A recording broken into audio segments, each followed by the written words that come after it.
Hi, I'm Jay, and you're watching Wake Up Wednesday, where we meet midweek in sisterhood to bring you in the know solutions to support you with your feminine business and leadership.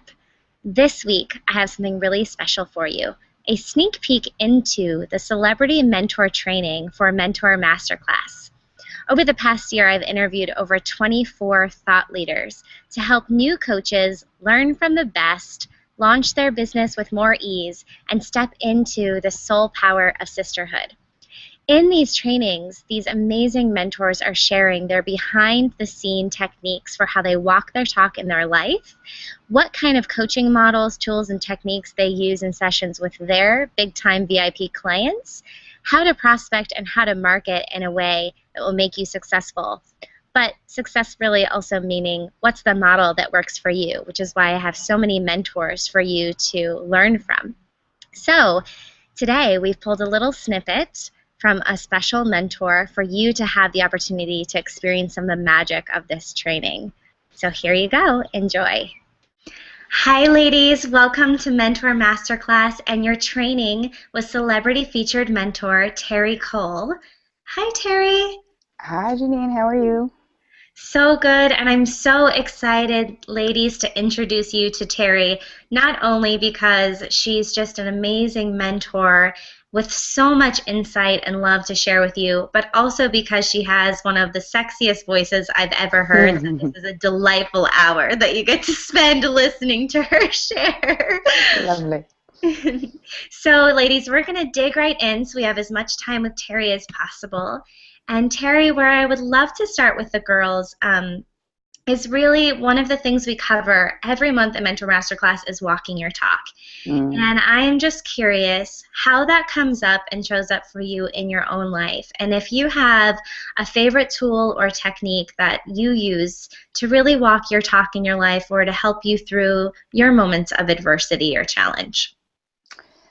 Oh, over the years, so many tools, but I'll tell you about the thing like the non-negotiable ones. How about that? Awesome. Because I feel like as I evolve and as my life changes and the circumstances that I'm in change, sometimes the tools I use change, but then there's ones that never change. So the first one in my tool belt for myself is a daily dedicated meditation practice.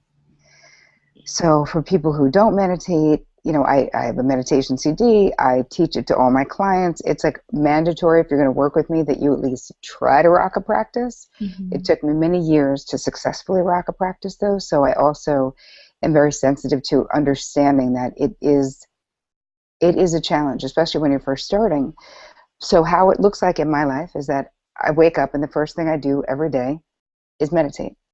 So my guru, or my sage from Queens, New York, as I like to call him, David G. is his name. He's fabulous. Just put a book out called Secrets of Meditation.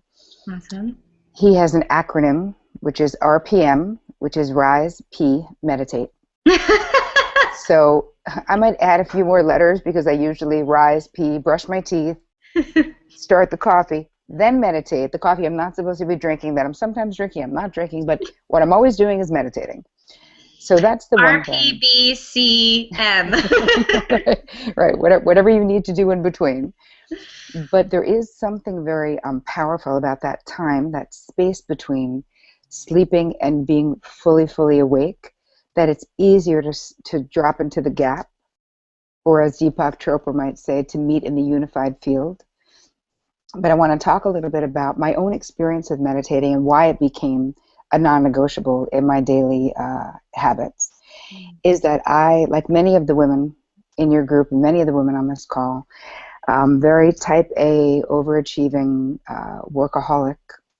Yeah, that's pretty much it. Mm-hmm. So that was how I lived my life. That was the career path I was on. I was a talent agent, had a very shiny, sexy career, at least other people thought so, prior to becoming what I am now. And what that did was it was all forward motion. And it was like I was very Malcolm X about everything, like at any cost. I would just get it done. So in one way that was great because I was very successful. It's a very adaptive way of functioning. But after doing it for many years, something has to give and you can't function like that forever. So when I started meditating, I tried to meditate for 8 years, unsuccessfully. And I went to weekends, and I went to the Open Center, and I went to friggin' Kripalu and Omega and every place that you can see. And I got texts, and I got books, and I got, and I Terri, can just, you just address for a second what is sure. an unsuccessful meditation? So what was making you feel unsuccessful at your Let's see. I would say I was going to do it, and I wouldn't do it. That was the first thing. I would do it and sit and think for 20 minutes. I would think about my to-do list for 20 minutes. Now, is that meditating, or is that just obsessing about what's next? meditation? I would get something going a little bit, and then I would fall off the wagon. And part of why it didn't stick with me, I had this whole image of who someone who meditates must be. And I was like, I'm not that person. I don't have those qualities. I'm too crazy. I'm too psycho. I'm too aggressive. I'm too whatever. And when I changed my mind about who could meditate through my experience at the Chopra Center, because I've done a lot of studying at the Chopra Center with Deepak Chopra and David Simon and David G., right? So I learned to meditate from David G. And I remember saying to him this first weekend that we were there, teacher, what is supposed to happen when I'm meditating? What's supposed to be happening? And he said, nothing. I was like, excellent, because nothing is happening. Mm-hmm. Nothing is happening. Maybe I'm doing it right. And he said, Terri, meditation is about impacting the other 23 and a half hours of the day, or the other 24 hours of the day, that you create internal stillness and silence.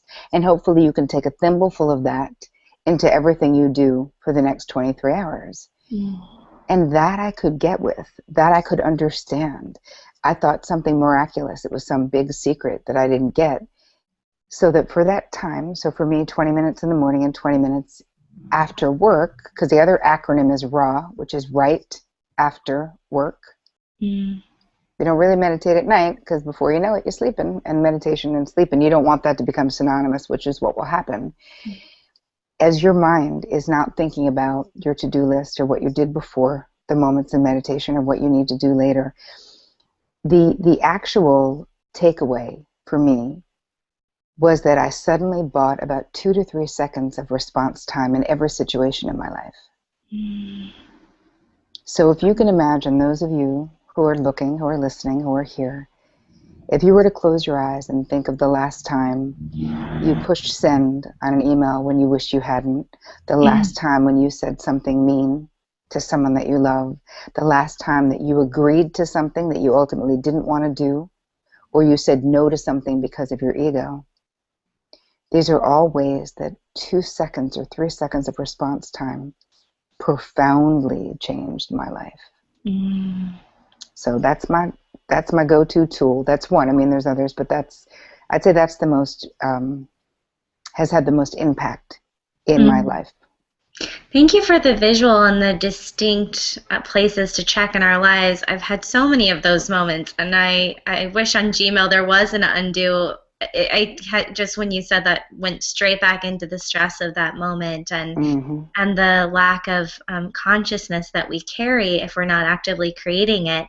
And I also really love what you said, raw, because that's something that really resonates with me, and I think most entrepreneurs and these women who are so excited to start building their coaching businesses that they become obsessed and they're working all the time, and sometimes it doesn't even feel like working because they're soaking up amazing tools and meeting great people, but it still is a part of their business now. Right. And being able to consciously shut that off in some way, so it feels like the memory of raw is a way to move back into whatever else is also important to you and creating that balance. I hope you loved this training, and I hope you're learning that you're not meant to do this alone. As I mentioned, we meet here midweek in Sisterhood, which takes place in the comments on the blog at www.mentormasterclass.com. The only way to be a true leader is to be willing to give and receive, where you get the support you need to make the impact that you're here to create. So I would love to meet you in the comments on the blog and hear any questions, thoughts, or moments that came up around this Wake Up Wednesday today. Thanks for joining us, and we'll see you next week. Bye.